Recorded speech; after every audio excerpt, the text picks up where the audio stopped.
Yes, HVAC systems can be significant energy users, accounting for a substantial portion of residential and commercial energy consumption.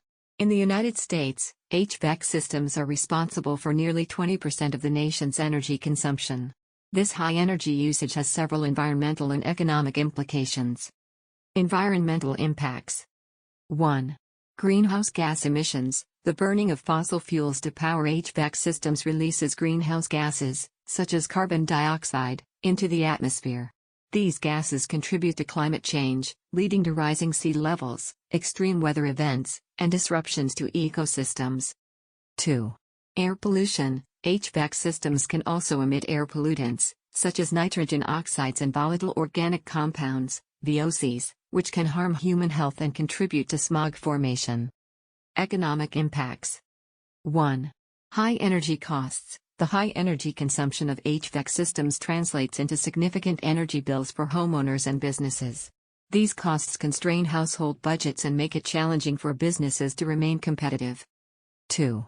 Operational expenses. In addition to energy costs, maintaining and repairing HVAC systems can be costly.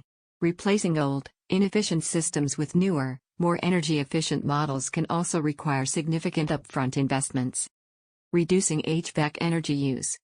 Several strategies can be implemented to reduce HVAC energy consumption and its associated environmental and economic impacts. 1.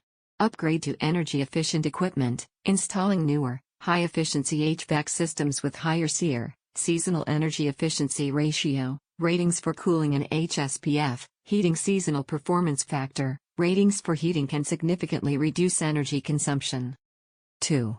Optimize thermostat settings. Adjusting thermostat settings to minimize temperature swings can save energy. For example, lowering the thermostat setting by just 1 degree Fahrenheit can reduce cooling energy consumption by 3%. 3. Regular maintenance. Proper maintenance of HVAC systems, including cleaning and replacing filters regularly, can enhance their efficiency and extend their lifespan. 4. Insulation and air sealing. Improving building insulation and air sealing can reduce heat loss in winter and heat gain in summer, reducing the burden on HVAC systems. 5. Natural ventilation and passive cooling strategies. Utilizing natural ventilation strategies, such as opening windows and doors during cooler periods, can reduce the need for active cooling. By implementing these strategies, homeowners and businesses can reduce their reliance on HVAC systems, lower energy consumption, and mitigate the environmental and economic impacts of excessive energy usage. Check out the description for much more.